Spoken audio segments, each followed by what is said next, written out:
Hello everyone, welcome back to my YouTube channel. This is Mel Stevens.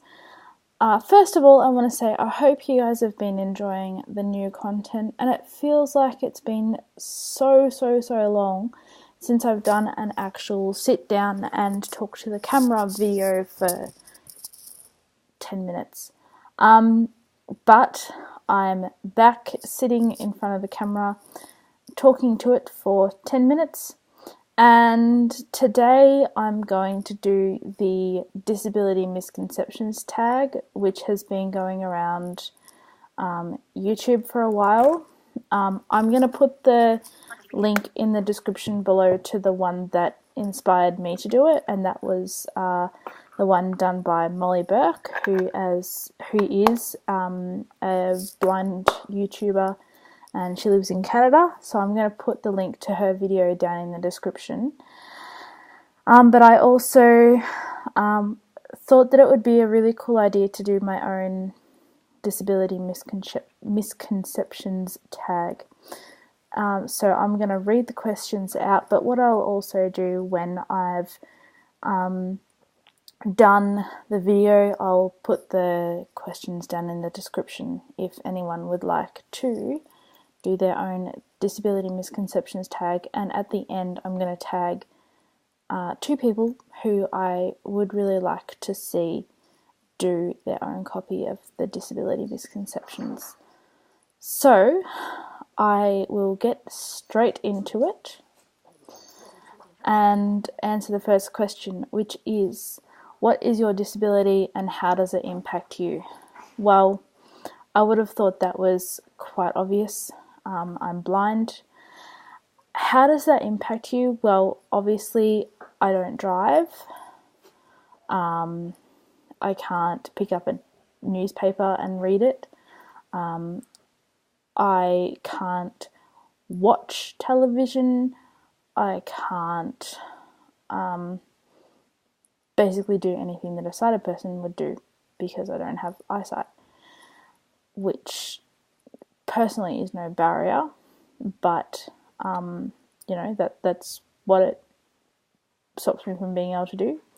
But the other hidden part of my my blindness, or my particular kind of blindness, is that I suffer from migraines.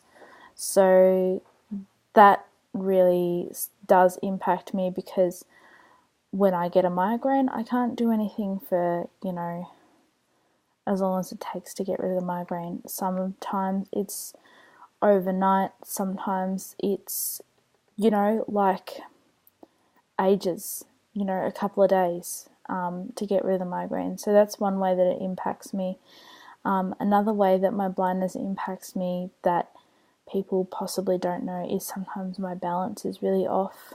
I'm not that bad, but I find, especially when I don't have the ability to sort of feel where I'm putting my feet, either it be by knowing where I'm going or feeling where I'm putting my feet with a long cane, sometimes I do have a tendency to have a bit of trouble balancing.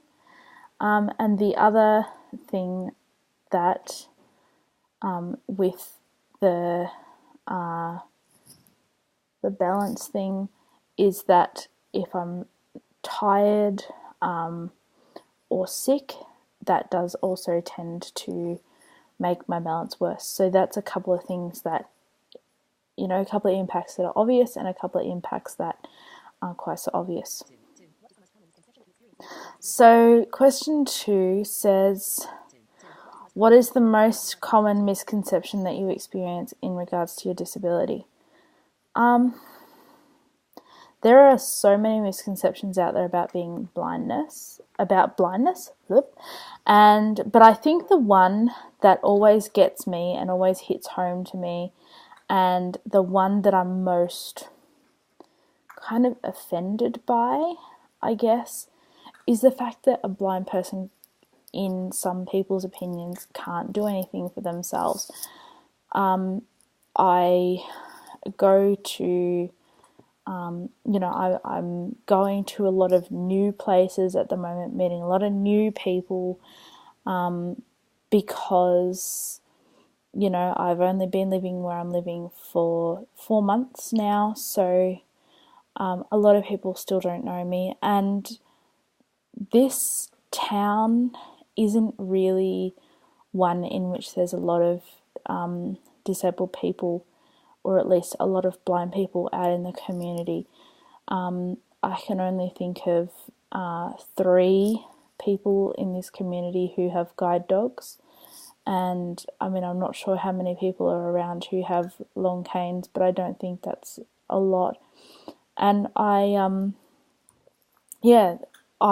misconception that I've been facing most, especially in the last 4 months, is that blind and vision impaired people can't do anything for themselves.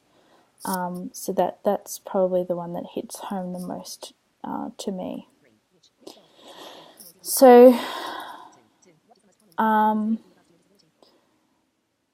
that's kind of answered 2 and 3 as well, because 3 is actually which misconception annoys you the most. So as I said, people thinking that you can't do anything for yourself is really, really frustrating.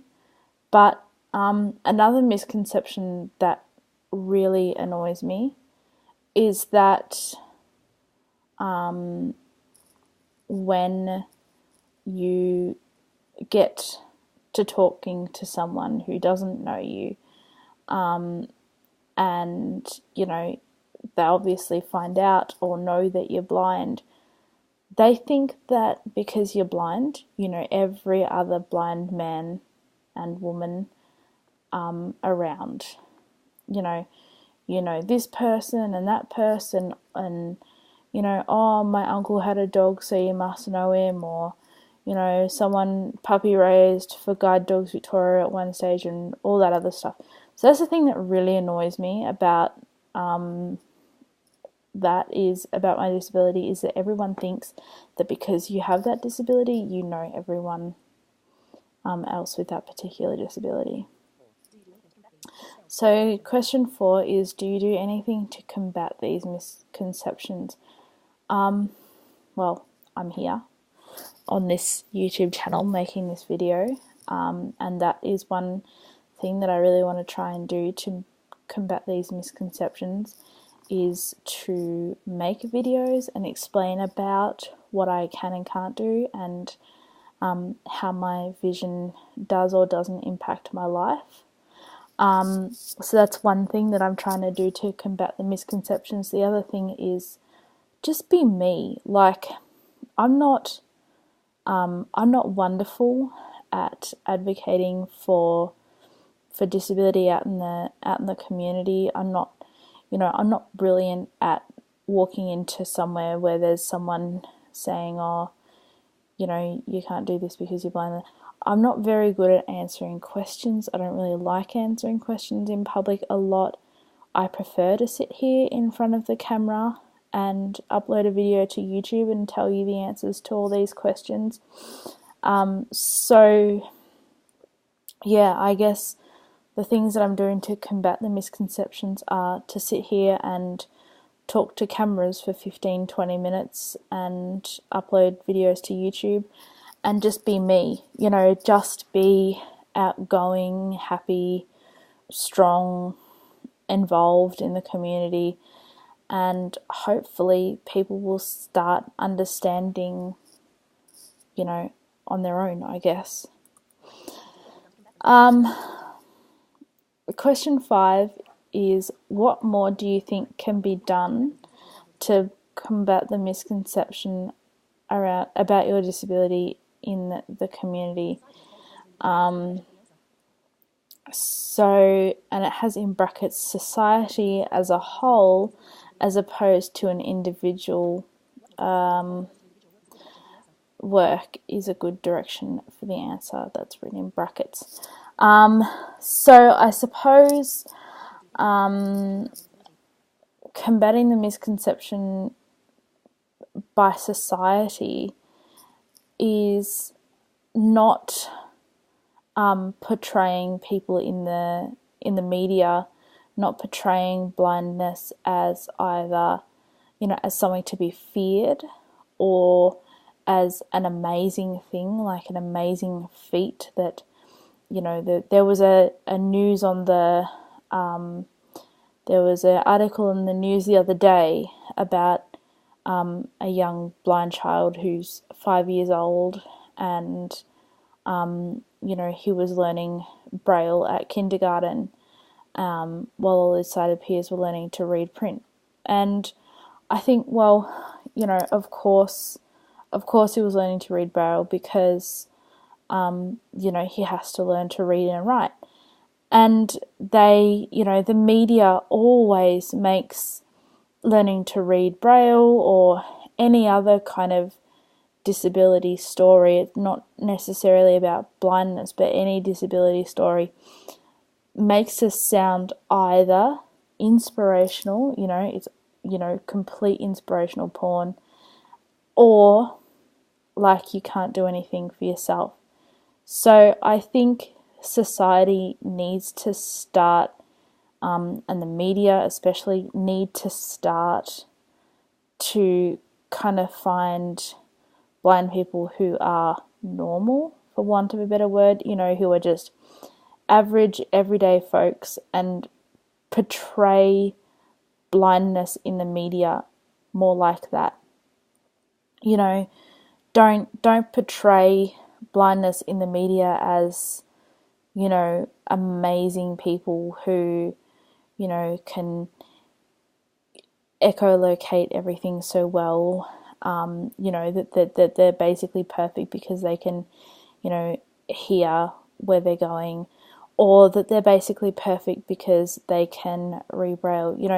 Don't portray blindness as an amazing thing, but on the flip side, don't portray blindness as something that, you have to give up on life because you have a disability. Try and go somewhere in between those two kind of pillars. You are blind, yes, but you are really just an everyday Joe Blow, and you can do as much or as little as you want, but you're not an inspirational. So I think that that's what the media really needs to portray. And just the other thing is just people being out there and, sort of being around people with blindness, just being around in the community, doing everyday community things. And then people will see that, that we are capable and everything like that. So, yeah, I'm going to stop that there because it's been 13 minutes now of me rambling. And I hope that this video was interesting to you. As I said, I will copy the link for Molly Burke's video down in the description, and I'll also write the questions down in the description as well. And now I'm going to tag 2 people who I would like to do the video. And those 2 people are... Yeah, if I was at my dad's house, I would have been able to do a proper drum roll. Yay. Those 2 people are Judy Potts and Lizzie Sullivan. I would like to see you guys do a misconceptions about disability tag 2. Okay. Bye, guys.